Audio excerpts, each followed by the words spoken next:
হামজা ভাইয়ের জন্য দোয়া করি। শুনলাম আজকে আরেক জান্নাতের মালিক হয়ে গেছেন উনি, মানে ওনার আরো একটা কন্যা সন্তান হয়েছে। মুফতি আমির হামজা সাহেব চমৎকার আলোচনা করেন কোরআন সুন্নাহর আলোকে। অল্প বয়স কিন্তু অনেক মেধা। কিছু কিছু মরিচ থাকে না যে ছোট মরিচ কিন্তু ঝাল বেশি, আছে না নাই? তো আমির হামজা ভাইয়ের বয়স কম, বাট অসাধারণ আলোচনা করে, কোরআন থেকে কোট করে করে আলোচনা করে। তিনি হচ্ছেন আমার নবী, আপনার নবী, পেয়ার নবী, বিশ্ব নবী মুহাম্মদুর রাসূলুল্লাহ সাল্লাল্লাহু আলাইহি ওয়াসাল্লামের। মাইকেল এইচআর কি মুসলমান? সে একজন খ্রিস্টান। তার মানে ওয়ারাফা'না লাকা যিকরাক, বিশ্ব নবীর সম্মান শুধু আমাদের মুখ দিয়ে প্রচারিত হয় না, ইহুদি খ্রিস্টান বৌদ্ধদের মাধ্যমেও বিশ্ব নবীর সম্মানকে বাড়িয়ে দিচ্ছে কে? I have studied him, the wonderful man, in my opinion, far from being antichrist, and he must be called the savior of humanity. খ্রিস্টানরা বলছে আমরা এই মুহাম্মাদের জীবনী গবেষণা করে পড়েছি, তাকে খ্রিস্টান বিরোধী বলা তো দূরের কথা, তাকে মানবতার ত্রাণকর্তা বলতে হবে। তিনি গোটা বিশ্বের জন্য সুপারম্যান হয়ে পৃথিবীতে এসেছে। As a father, as a teacher, as a lawgiver, as a lawmaker, Muhammad is the superman of the world. স্বামী হিসেবে, পিতা হিসেবে, নেতা হিসেবে, নবী হিসেবে মুহাম্মদ ইসলাম সাধারণ কোনো মানুষ নয়, তিনি গোটা বিশ্বের জন্য সুপারম্যান হয়ে পৃথিবীতে আগমন করেছে। ওয়ারাফা'না লাকা যিকরাক, নবী দুশ্চিন্তা করবেন না, টেনশন করবেন না, আমি আপনার সম্মানকে বাড়িয়ে দেব। এই তিনটা নিয়ামতের বর্ণনা সূরা ইনশিরাহের ভিতরে বর্ণনা করলেন কে? এরপরে রব্বুল আলামিন বিশ্বনবীকে নিয়ামতের বর্ণনার ঘটনা শুনিয়ে বিশ্বনবীকে সান্ত্বনা বাণী শোনাচ্ছেন আর পড়ছেন ফা ইন্না মাআল উসরি ইউসরান, ইন্না মাআল উসরি ইউসরা। নবী গো, নিশ্চয়ই কষ্টের পরে আছে আনন্দ, দুঃখের পরেই আছে সুখ। সুবহানাল্লাহ। কষ্টের পরে আনন্দ, দুঃখের পরে।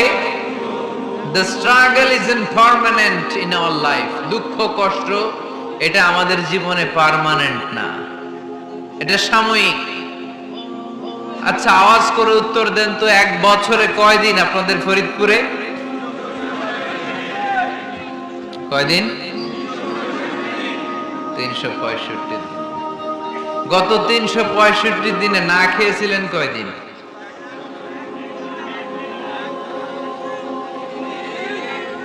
20 দিন, 30 দিন। তার মানে অল্প কিছুদিন না খেয়েছিলাম, সারা বছরই খেয়েছিলাম, ঠিক কিনা? আচ্ছা, তো 365 দিনে অসুস্থ ছিলেন কয়দিন? 4-5 দিন, কিংবা 20 দিন, কিংবা 1 মাস, কিংবা 56 দিন, কিংবা 65 দিন। তার মানে বাকি 300 দিন আরামে ছিলাম কি ছিলাম না? তার মানে আমাদের জীবনে দুঃখ বেশি না আনন্দ বেশি? সুখ বেশি না কষ্ট বেশি?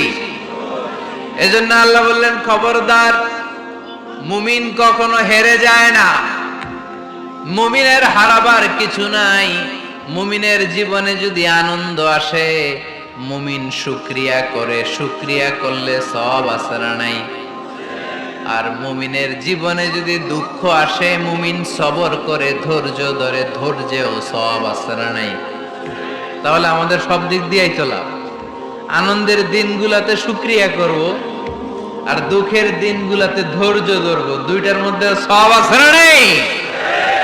এজন্য বিশ্বনবী বললেন, আজাবান লি আমরিল মুমিন, মুমিনের বিষয়টা খুবই আশ্চর্যের।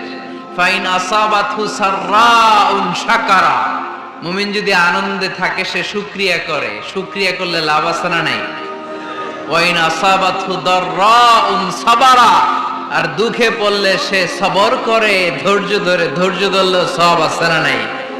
তার মানে আমাদের হারাবার কিছু আছে। মাঝে মাঝে আল্লাহ আমাদেরকে দুঃখ কষ্ট দিয়ে পরীক্ষা করতে চান, এগুলো আমাদের জন্য খারাপ নয়। এই দুঃখ কষ্ট বিপদ আমাদের কোমরকে সোজা করে, আমাদের পায়ের মাটিকে শক্ত করে। চিল্লায় বলেন ঠিক কিনা? প্রতিকূল পরিবেশে কিভাবে বাঁচতে হয় এই দুঃখ কষ্ট আমাদেরকে শিখায়। এজন্য মুমিন বান্দার বৈশিষ্ট্য হচ্ছে দুঃখ কষ্ট বেদনা জ্বালা এগুলোতে সে আপসেট হয় না, সে হাল ছেড়ে দেয় না, সে ভরসা রাখে একজনের উপর। চিল্লায় বলতে হবে তিনি কে?